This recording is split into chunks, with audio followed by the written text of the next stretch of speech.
И, короче, имеется...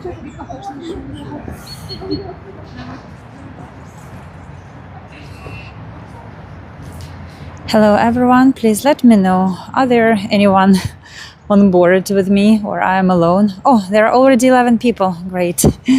Great. Thank you so much for joining. No, 9 people. But still, there are some... I'm not alone, but still I'm not alone. Hello everyone. Hello. Yes, we've been doing this tour during our Hago times, and it was one of the last tours that I made here. So today we're repeating it, and I had really a lot of tears when I was preparing for this tour. I mean, at the time when I was preparing, I really cried because it's difficult even to read about this. It's a very special place. So let me I will fix the camera. Hello everyone, we are in Kyiv and we are in Babyn Yar. It's a very special place. I could say that it's hard to breathe when you are here. It's hard to breathe when you know what happened here. And today, when Ukraine is at war, and again innocent people are killed for nothing, just because because we live, because we exist. This tour is a painful and very powerful reminder for all of us what humanity is, and that we are all human, and we need to think about our future, and we need to learn from our mistakes, from the history. When I was preparing this tour during the Hago times and COVID times, I couldn't think, and I couldn't even imagine what would happen to Ukraine and to myself and to my family. And now we know that so many Ukrainian children, Ukrainian citizens are killed in this stupid war. So we will be walking along the Babyn Yar Memorial Center. This memorial complex is not finished yet. They planned to finish it in 2023, but the works, I will show you the construction site, they stopped, and they will continue building the rest of the memorial complex, I hope, after war. It was hit on the 1st of March in 2022, just when the war started, and some of the one building was damaged that belongs to the memorial complex, and Jewish cemetery, because it's close to the TV tower, and the Russians, they were hitting TV tower. I think that autumn and November days are the best days to visit this place, because they reflect what happened here. It's like the weather is crying and mourning, and you really can feel what happened in this ravine. So thank you so much for joining, and I hope that you will enjoy this work and just keep in your heart these days and the memories, because the people who died here, it seems like they don't want to be forgotten. So let's go and let's talk about what happened here in distant 1941 when Nazi troops entered Kyiv. Thank you so much for joining, and thank you so much for supporting me while I'm in Ukraine. There are PayPal link and Buy Me a Coffee link, and I'm always grateful for all your donations. So thank you, and we're beginning. I will show you where we are. You see just the park, and if you don't know what happened here, it would be just the park for you guys. So sorry, I will fix a little bit the camera. There is the soft wind, a little bit of rain now. It's a very quiet place. but you can even feel the echo of all those, I could say, screams, because the people who died here, they didn't die simultaneously. So they shot them and they were mourning. So they were crying, and there were sounds of the people, and the people who lived here in this neighborhood, they heard this. So these voices can be heard even now in this ravine. So in 1941, it was a deep ravine. It was a huge ravine. So what you see now over there, it wasn't straight and it wasn't flat as it is now as a park. It changed because of the there was another disaster that happened during the Soviet era, when this area was flooded and the brick factory, the dam, ruined all this ravine. But back then in 1941, it was a very deep ravine, and sometimes the depth reached up to 20-25 meters. So people, Jewish people, in September 1941, they were brought here, women, men, children, all the families, and they were told that they would be or were to be relocated. So they brought their best things, their clothes, their photos, the keys from homes, and they would never see those homes. And for those 2 days, the sound of the gunfire never stopped in this ravine. The exact number of the people who were killed here is 33,771. And their bodies were like, they were piling bodies on like one over another. And there were piles and piles of the bodies. They were then later covered by earth. And you will see the memorial compositions and like the field of the sorrow that reflects this, and you will hear the names of the people who died here. Because of the war, the Soviet regime never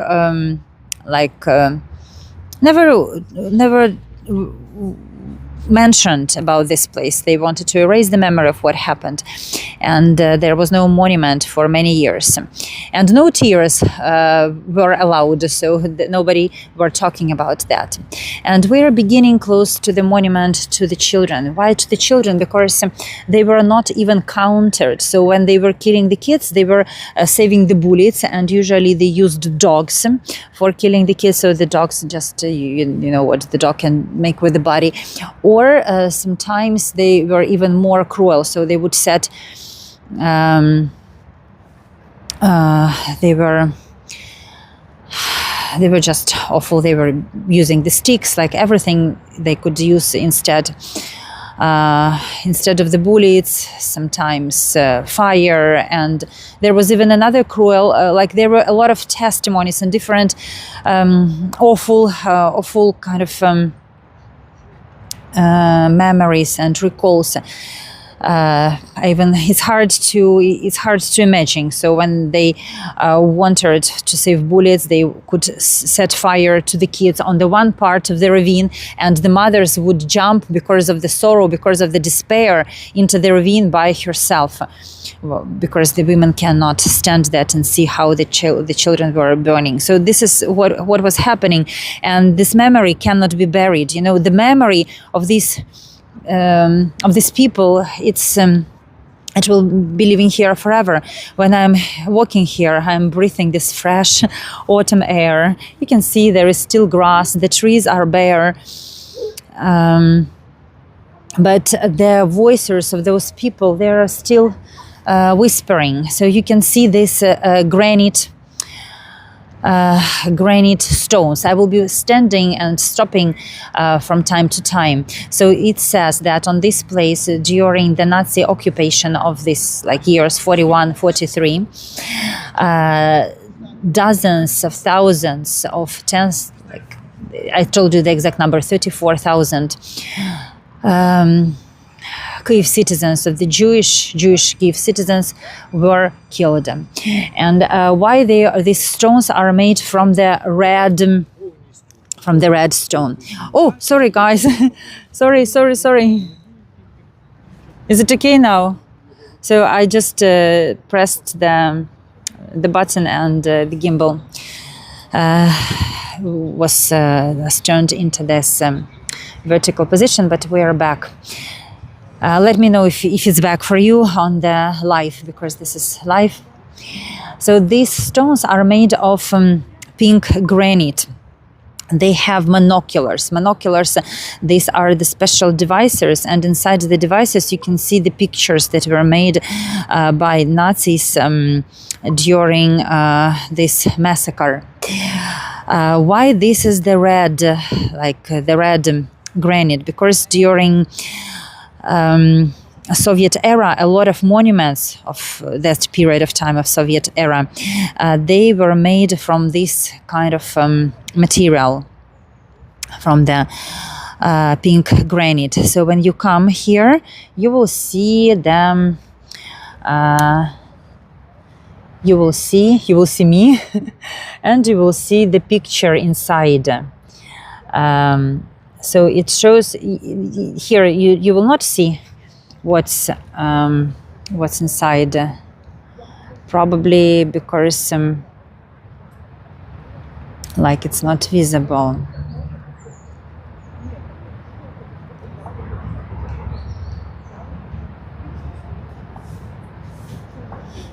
Can you see it right now? So I placed it over here. So this is what you can see in those monoculars. For example, these are piles of the Jewish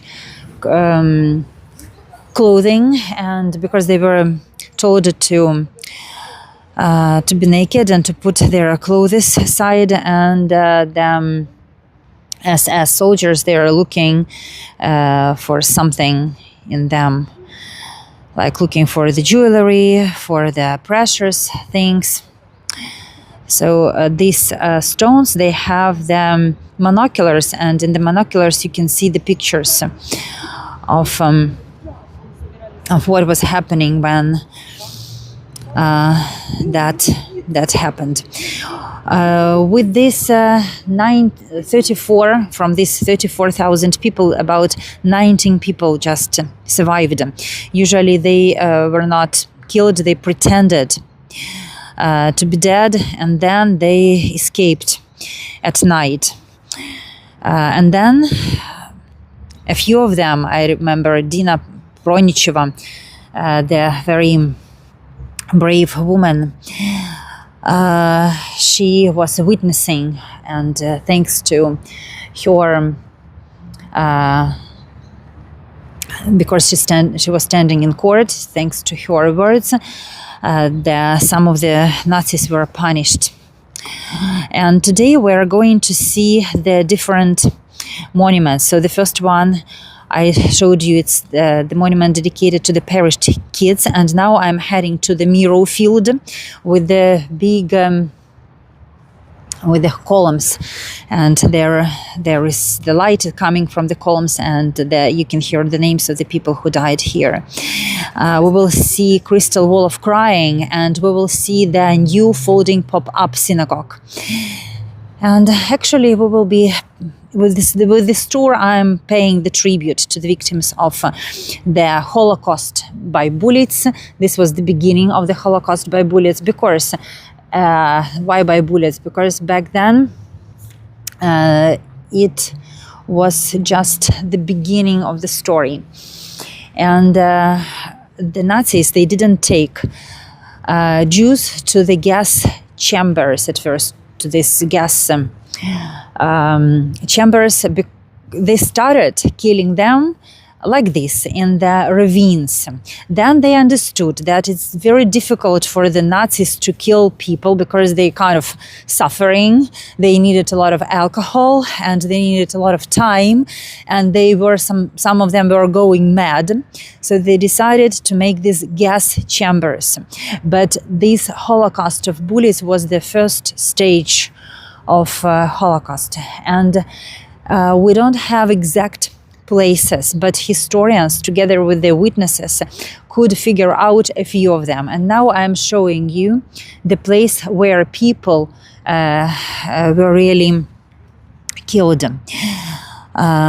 When it was happening in September 29th and September the 30th, 1941.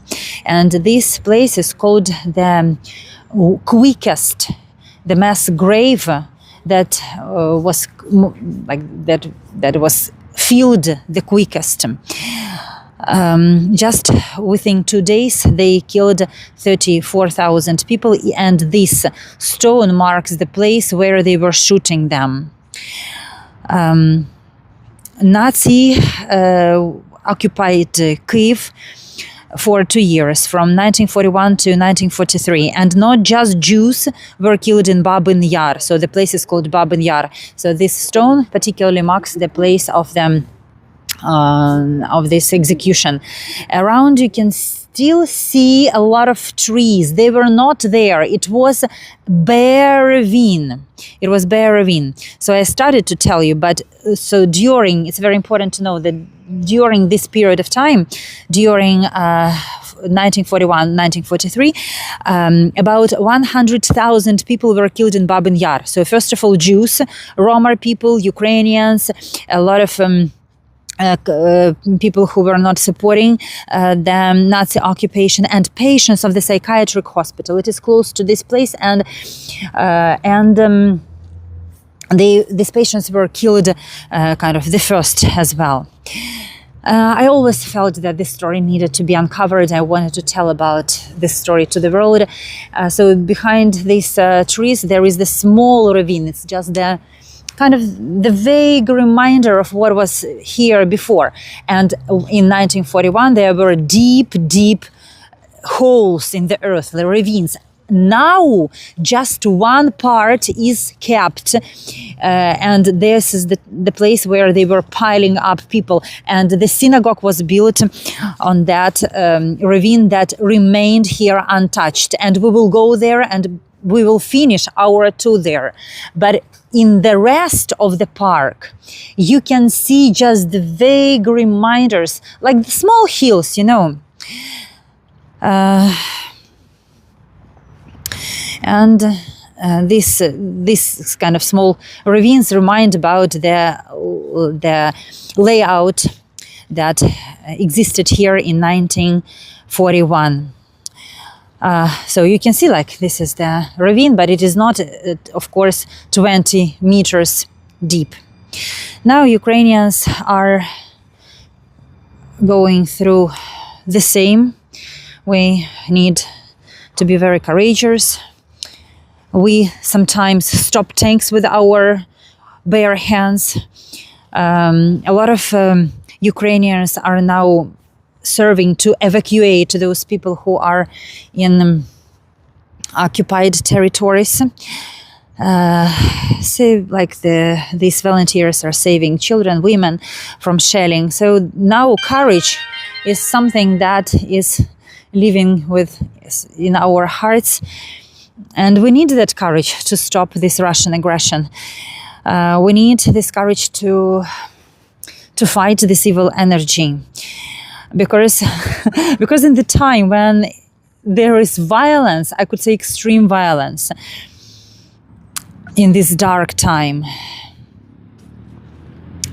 we find something within our hearts that we were not expecting.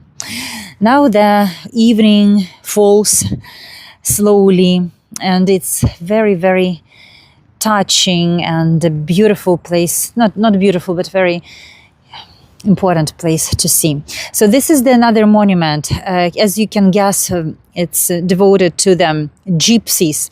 It's like gypsies van here as well during these 2 years. So at first 2 days, 34,000, and altogether about 100,000 people.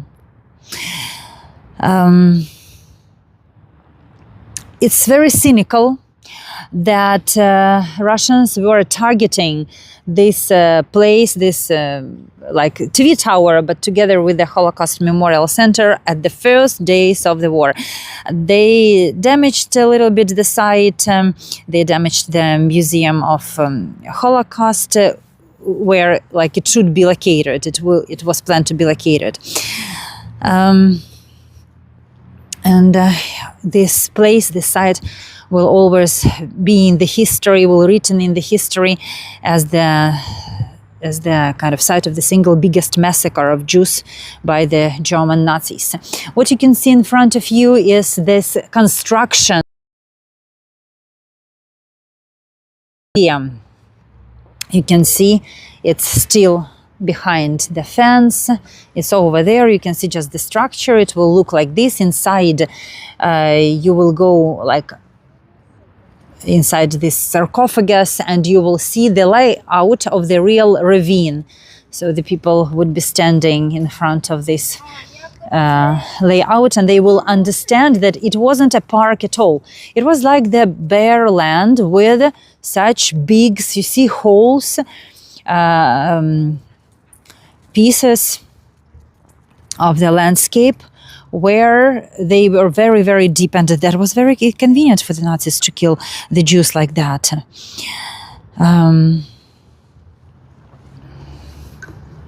So the tragedy that happened here will always echo through the Ukrainian history, because they were Ukrainians. When the Nazis were doing this, they were drinking a lot of alcohol, they were playing loud music, they were even using the helicopters to numb, like to block the sound of the people screaming. But the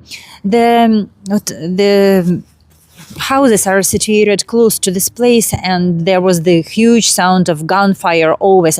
So that was the daily soundtrack of this place, and people knew what they were doing here. They knew. Now it's just the bushy park. It's not the city center, it's the outskirts of Kyiv. There is just one metro station left, but exactly 80 years ago it was a deep ravine. Now I'm showing you this ravine, and still you see, like when you come close, you will see the elements of this ravine. So all of a sudden the landscape goes down. When the Nazis entered Kyiv, they put advertisements everywhere, like you need to come at this special occasion with all your belongings, with all your precious things at the special date.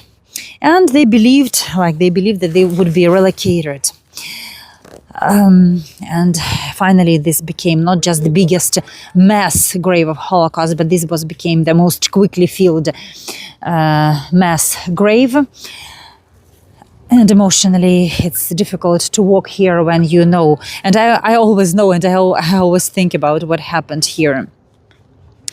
Thank you for joining this tour. It's very special.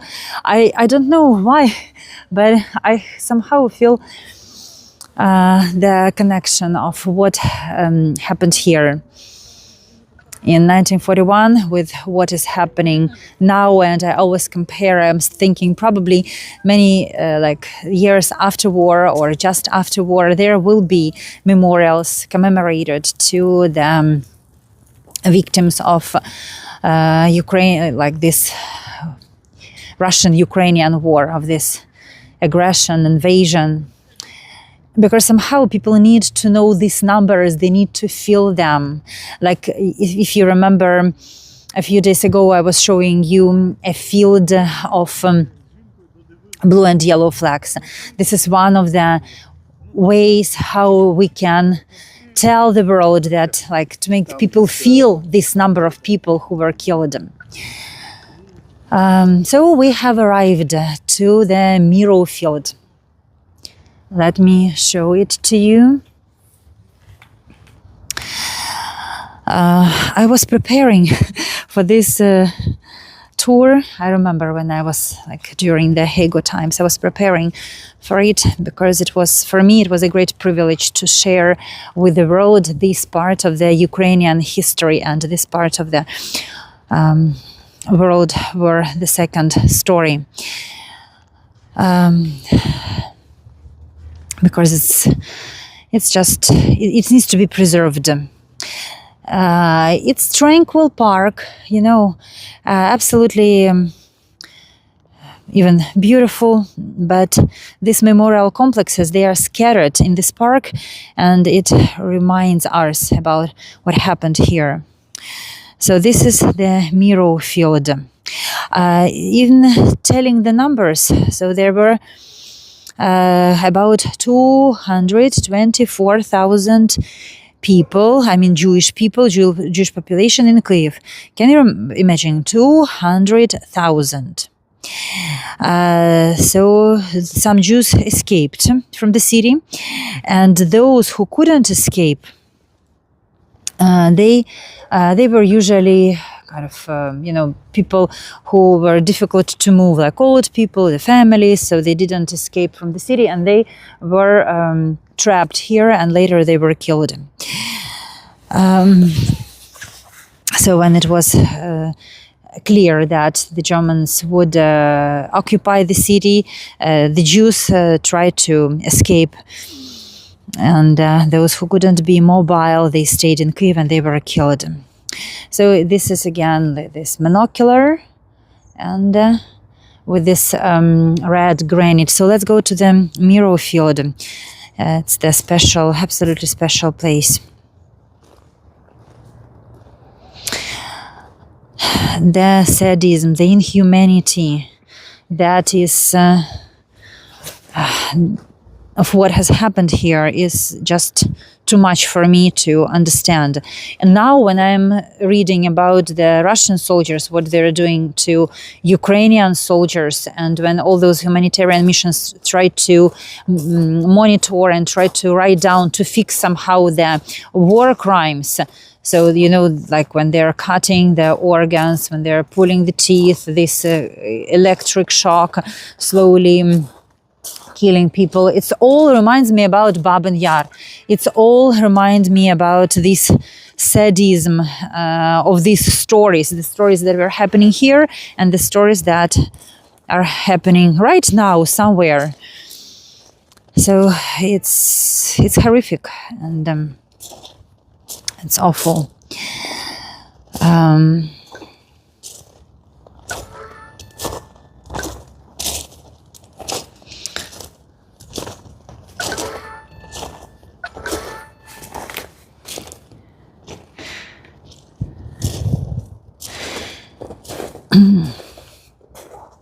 So we are now on the Miro field.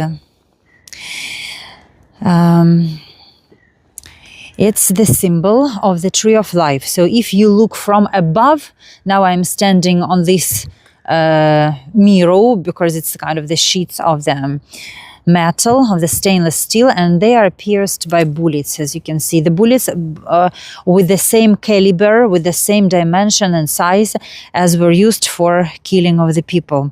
And the heart of this installation is the symbol of the tree of life. So if you look from above, you can see the tree of life, and the tree of life symbolizes the world, like the life and the death, the earth and the sky, all this connection, the past and the future.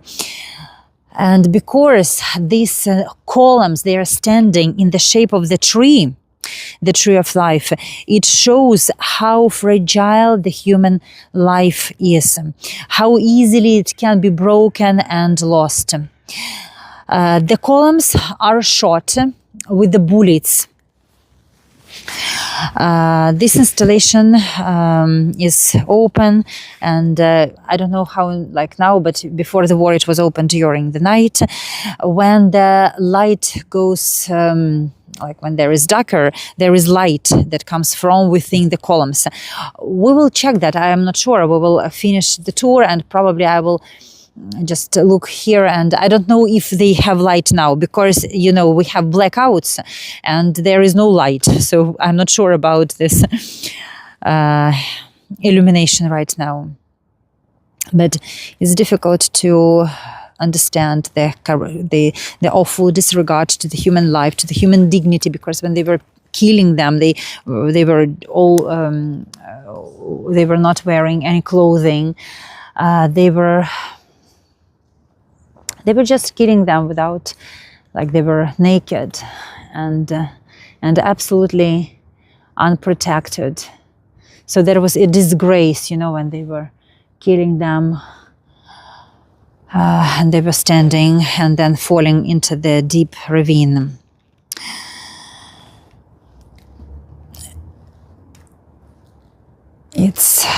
it's very painful story and a very important monument.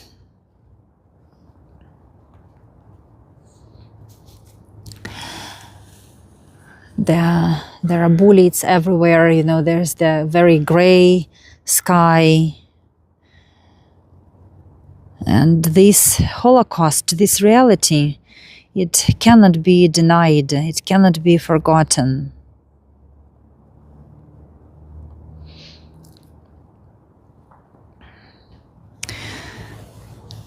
Many people are saying never again, never again, never again.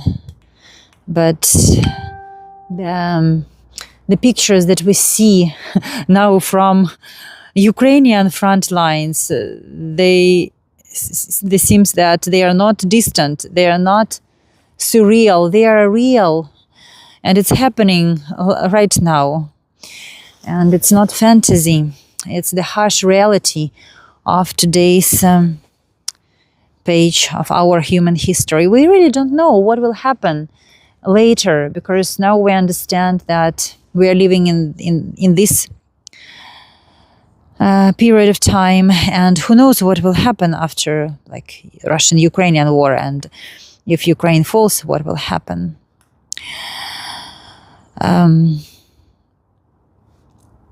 So if Holocaust for you is associated with them Auschwitz, with the gas chambers, you are not totally correct, because Holocaust by bullets started in the ravines like that. And this ravine is not the only one. There were others in the western Ukraine. And it was really awful, because it was kind of difficult for the Nazis to perform the killing, and they ordered a lot of alcoholic drinks.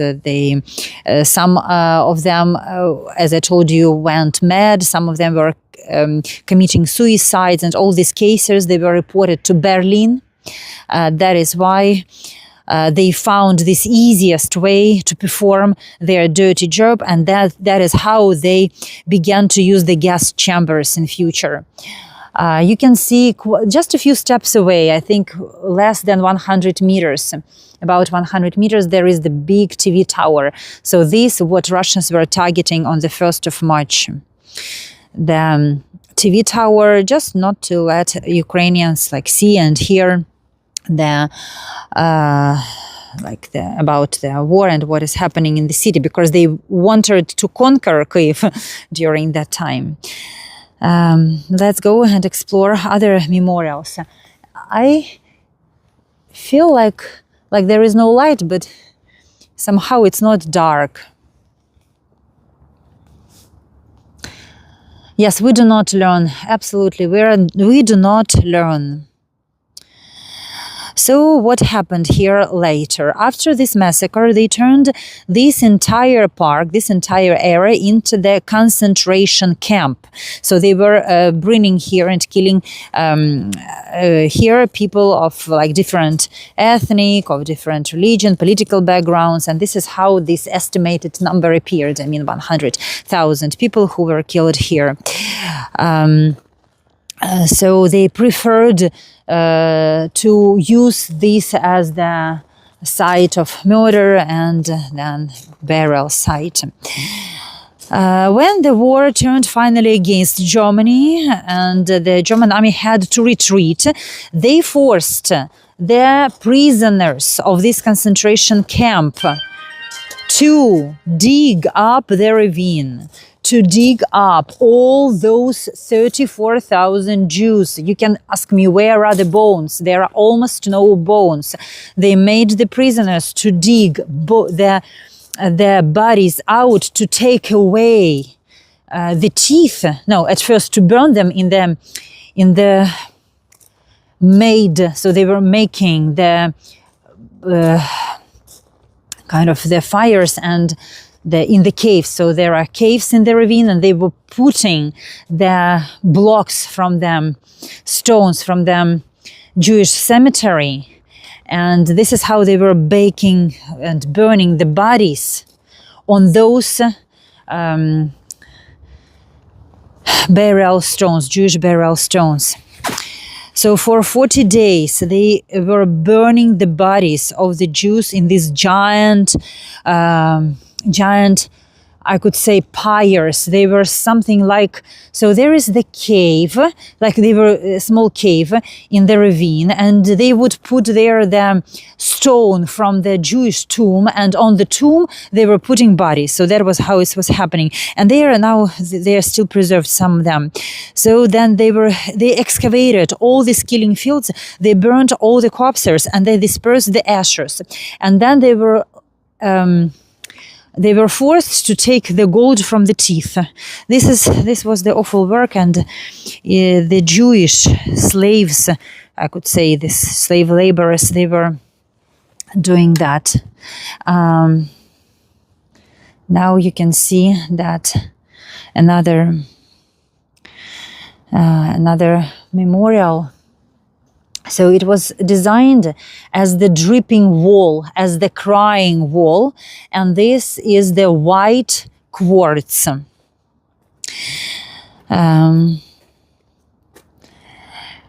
So it's made of the black coal, and it's very symbolic because Ukraine is very rich in coal.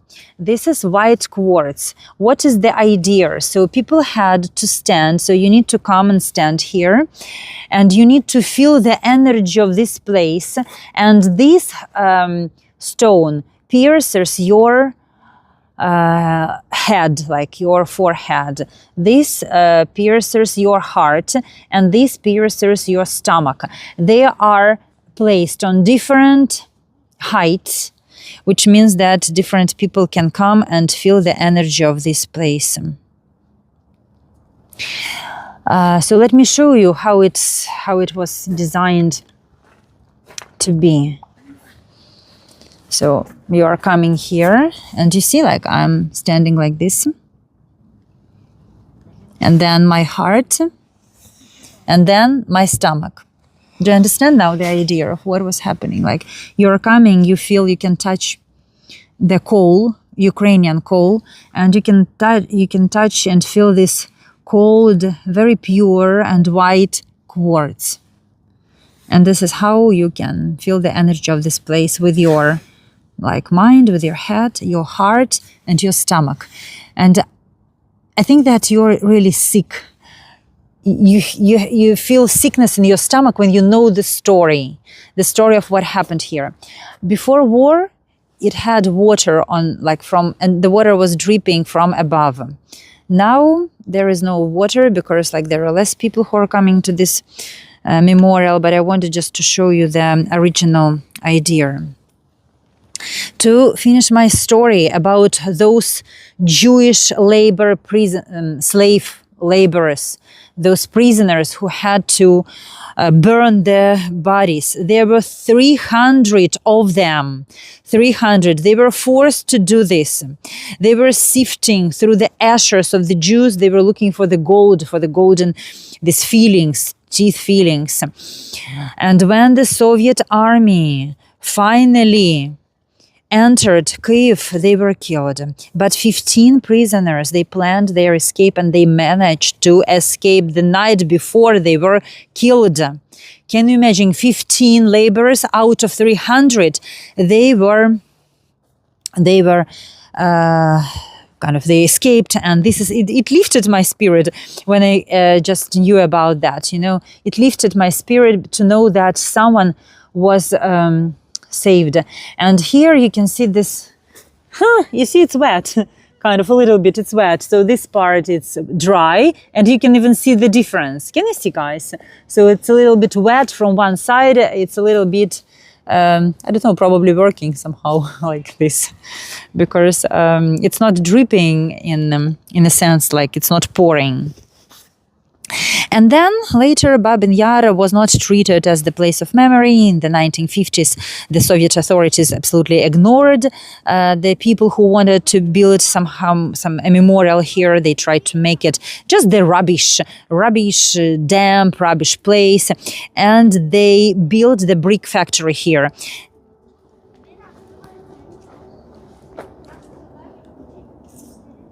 I stopped. Now there is the air raid siren. I don't know if the mic is catching that. It's not that loud because the source of the sound is a little bit like close to the TV tower. But this is the air raid siren. It goes off, which means that the ballistic missiles are somewhere in Ukraine, which means that now I have to go to the bomb shelter.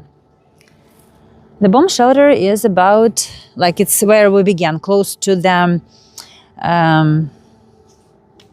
Children Memorial in the metro. We will continue, I don't know. We still have Menorah monument, and we still have the folding synagogue. It folds and unfolds like the children's book. And we still have the ravine. Let me know in the comments, can you hear this sound of the siren? It's not very loud right now, but I would love to know is that like, can you hear it or not? Does the mic catches the sound of the siren or not? So we are continuing I'm continuing to showing you the Holocaust Memorial Center during war, and we will see. Okay, so as you can see, other people are not running to the bomb shelter as well. And what happened after that?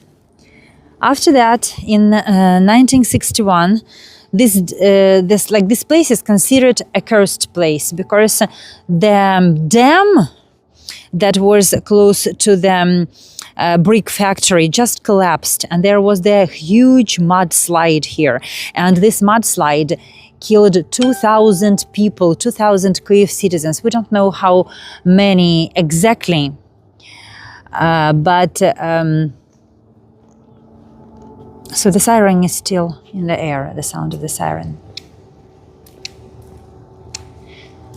So this place is considered like the portal to hell in like on the Kyiv map, like a park, but with a lot of sad pages.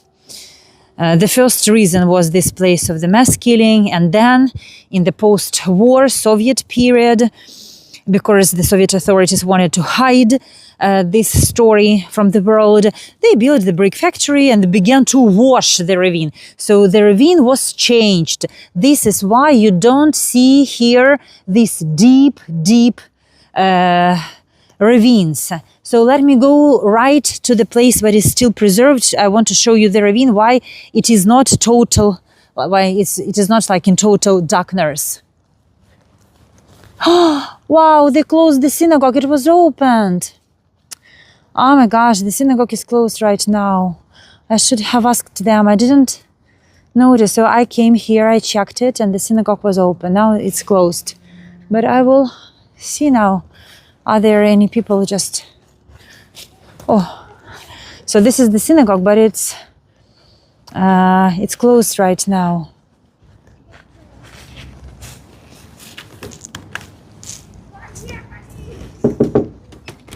Тут зачинено, it's closed. So I wanted here to ask a question if it's possible to open it again, but there is nobody. So this is the synagogue. Let's go to the ravine.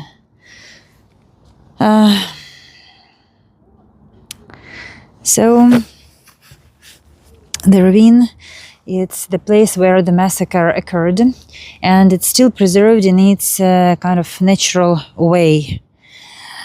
It's just behind the Menorah monument in the forest. It's hard even to imagine what was happening here and how many people died here, and the horror those people were feeling, what they were witnessing in the moments when they were murdered. This is the deep part of the ravine. So this is the only scene of the execution that is left here. The energy is haunting here. There are trees. They are growing on the perimeter of the ravine. And it's overwhelming to stand in this area because when you can imagine the pain of the people who were standing on the edge of this ravine, and they were shot and they were falling. It's just haunting. So you can see now this deep ravine, and it's about probably 20-25 meters, or like about 20 meters in depth. So this is the symbol of Holocaust by bullets that we have here. We don't know the people who were but they were Jews, they were Ukrainian Jews, they lost their lives. Then the place were kept in the oblivion, and it's a very controversial park, and some people don't like to come here because, as I told you, people don't love this place. They feel this haunting aura, and it's not so peaceful. So there is also the big monument to the Soviet people who died during this period of time. It's interesting that so this Jewish massacre was a taboo subject during the Soviet period of time, and the Soviets agreed to build the memorial in 1976 to the Soviet people, not to the Jews, but to the Soviet people who died during the occupation.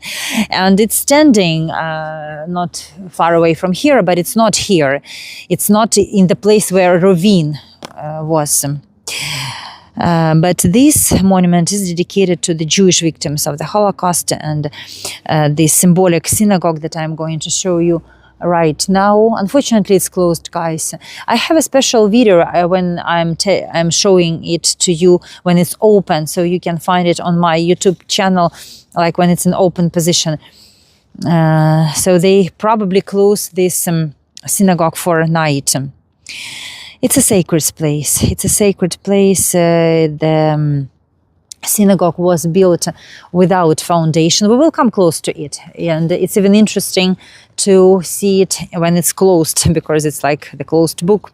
It was designed by the famous Swiss architect. His name was Manuel Herz, and he wanted to connect this symbol with the Genesis, like the book of Genesis. The ceiling and the walls of this synagogue, they are covered by the starry night, the starry sky, as it was in September 29 when the Nazis were killing the Jews. So the position of the stars that is inside this synagogue on the ceiling is the exact position of the stars that was on the September 29th. They didn't want anything to touch their place. So as you can see, it is soaring. It is not standing on the ground, not to violate the integrity of this place, not to touch the sacred soil where so many people were killed.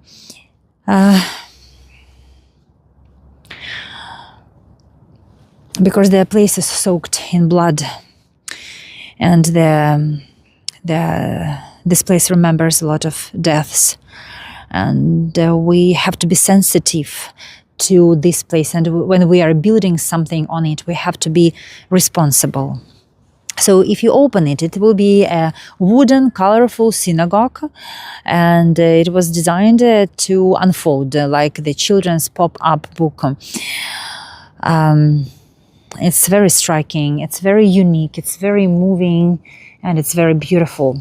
I want to show you menorah, and I want to show you Jewish cemetery. So because this place is closed, I will show you something more.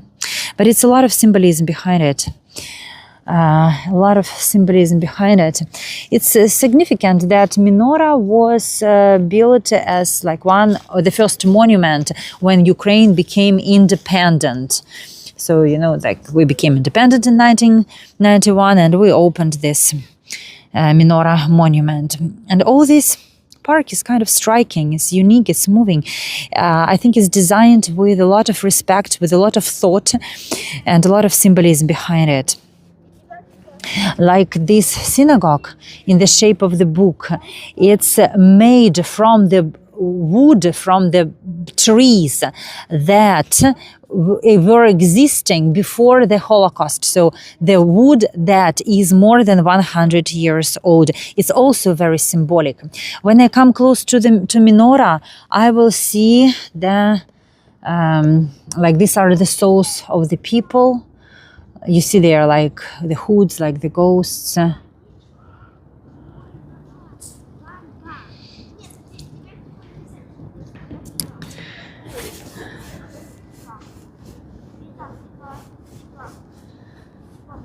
And it's also very symbolic. It's the standing, first of all, close to the ravine, to the actual ravine where the massacre occurred.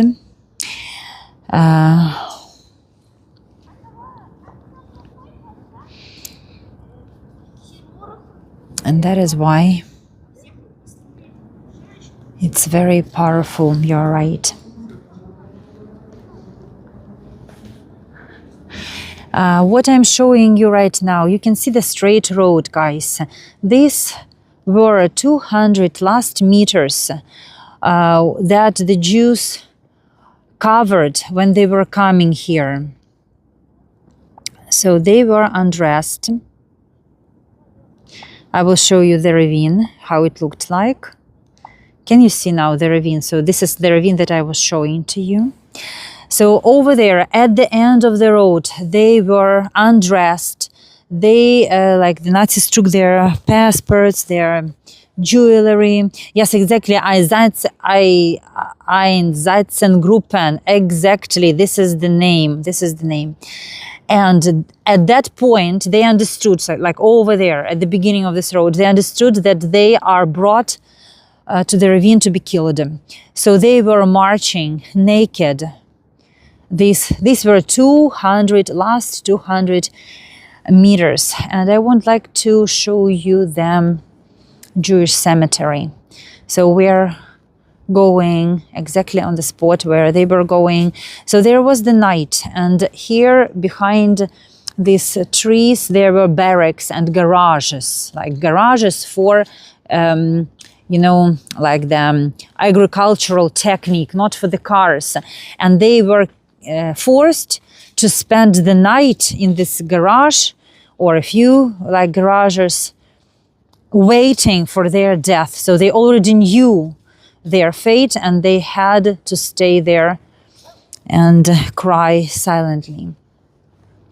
While you're still here, guys, please consider supporting me, and if you find this experience valuable, I will be very grateful for your kind donations. It's very important that we support each other. It's a little bit dark.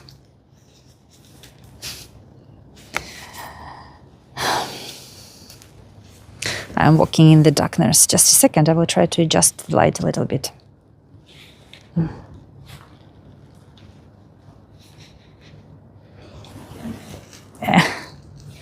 Okay, I will keep walking and try adjusting more. I just wanted the light on my face so you can see me. So behind these bushes you can see the tombs, like the tombstones. They were left when, like those 300 prisoners, they were burning the corpses. They didn't burn, they were burning them on the Jewish plates, and some of them are still there. Can you see them? So this is what was left from the Jewish cemetery. But the Nazis, they were using them to put them in this caves, in the pyres, and to burn the bodies. And now they are marking the last way of the people who were coming from that place to the place where they were killed. I think it's a very, very powerful moment. And here I will show you myself. Standing here, autumn, Ukraine. I remember before war I was coming and I was showing you this from my home. So I had that as the recorded tour, as a pre-recorded tour. And now I'm showing it to you live. And I was telling you that it's so awful, it's so cruel. And I was even making the special quotes about the Nazi regime, about fascists. And I couldn't even imagine that in a few weeks I will hear the roar and the sounds of Russian rockets above my head. Someday victory will come to Ukraine. Someday we will celebrate it. I just want it to be quicker. Thank you for being with me. Thank you, my dear. You are my dear friends, and it's very valuable that you want to hear the stories.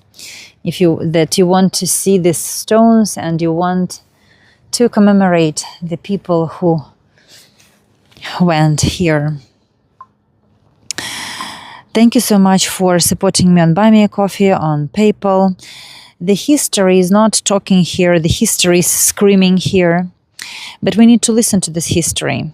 And the Babyn Yar reminds us that these massacres, they're starting quietly.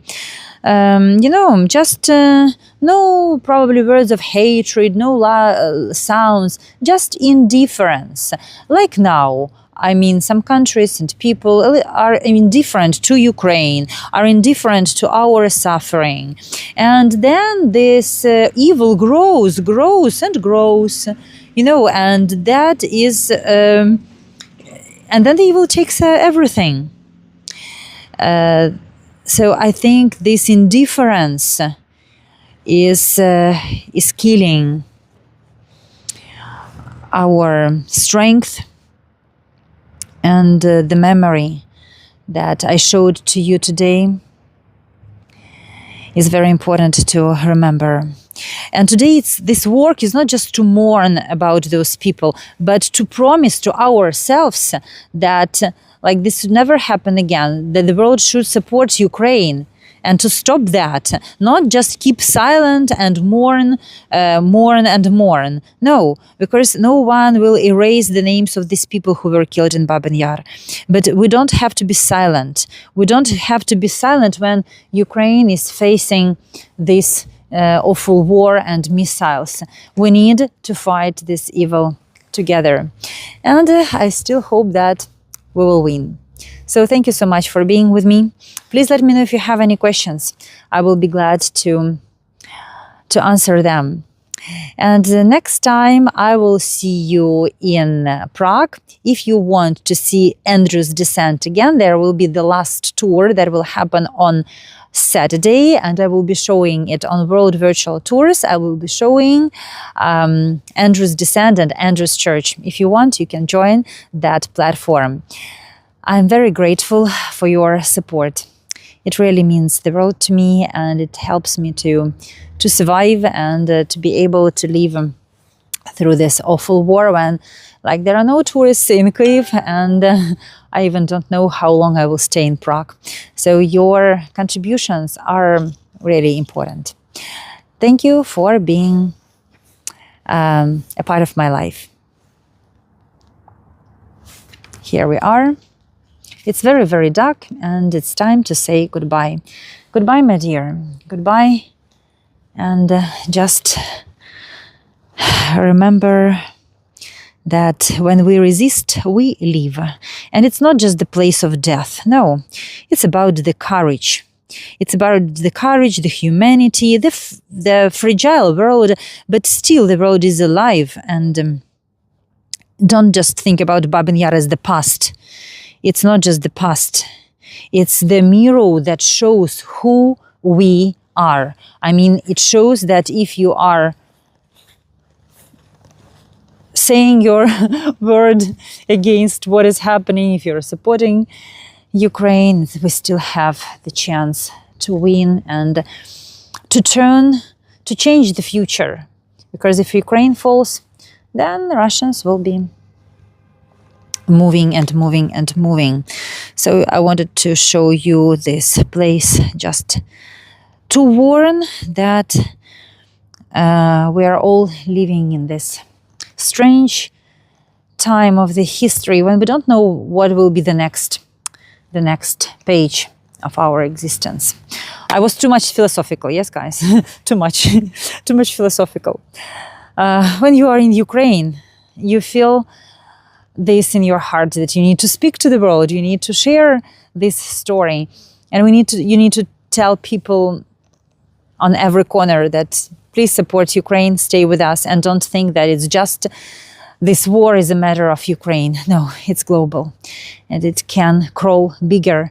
Like when people were staying indifferent to Hitler, he grew bigger. This evil grew bigger, and the result, you know. Thank you for being with me today. Thank you for your donations. See you in Prague. Goodbye. Sorry for my hair. Today was rain, and I just, you see, no, I didn't make my hair done. So I love you and see you next time. Goodbye. Thank you for your help.